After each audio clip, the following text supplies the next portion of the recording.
Hey everybody, and thanks for tuning in to the AFE factory.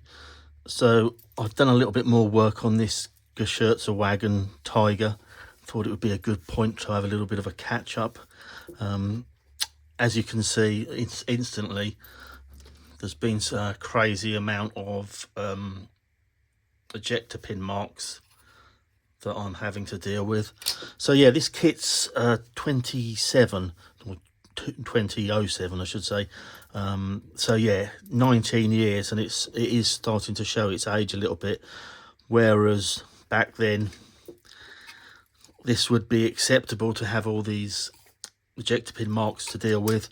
Obviously a kit that came out now, they would have the manufacturers would have to have done something to deal with this, because people wouldn't, I don't think, would accept that.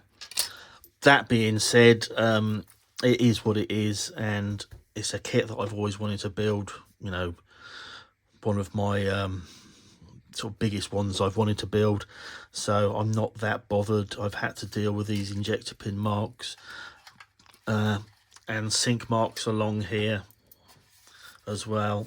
So yeah, it's a bit of a mixed bag. It's if you're of the camp where you expect a kit to essentially fall together, as a lot of new kits do, you'd be a bit disappointed in this, I think. But if you don't mind doing a bit of filling and a bit of sanding, you can soon remedy these issues.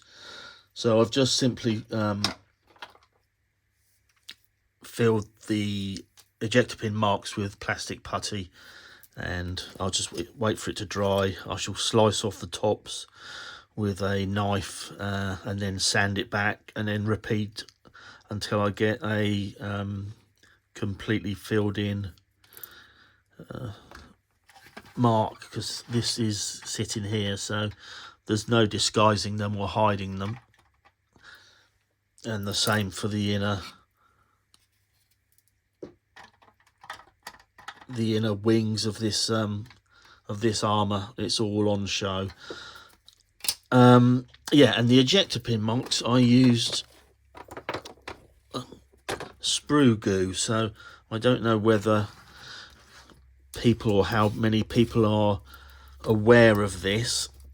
It's simply lots of bits of sprue, leftover sprue, chopped up, and then added to that is Tamiya extra thin, and you just keep adding it until you get essentially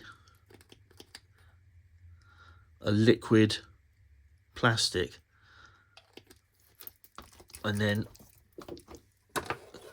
it's perfect for doing any filling where you're going to be able to have, you know, where you can sand easily, as this is.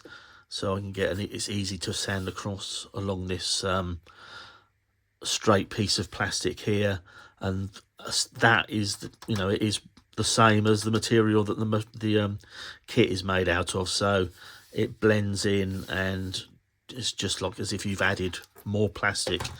More difficult on these bits because of getting into them. They're not as easy to get to, and therefore, you know, not as easy to get a sanding stick on.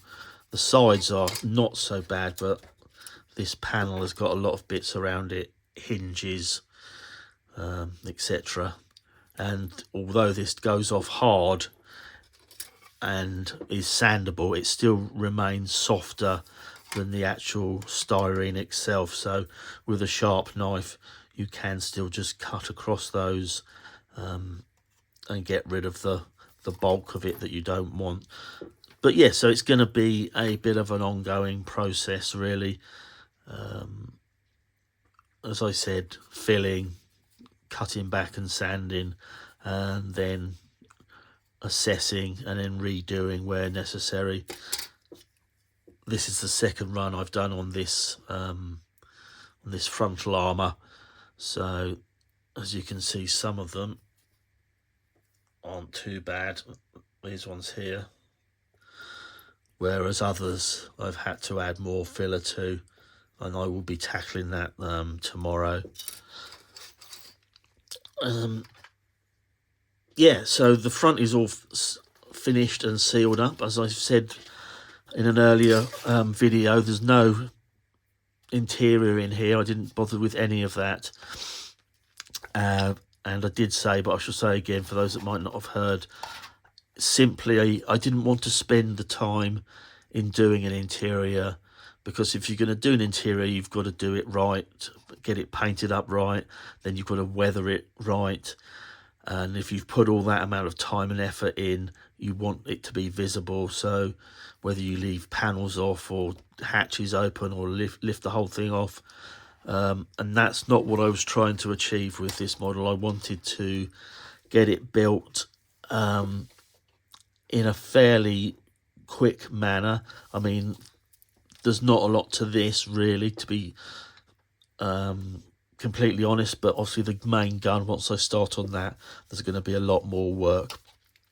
And the engine and transmission won't go to waste. I shall be using that in another project. So overall, apart from a bit of extra work that I've discovered with these bits, this is making good progress.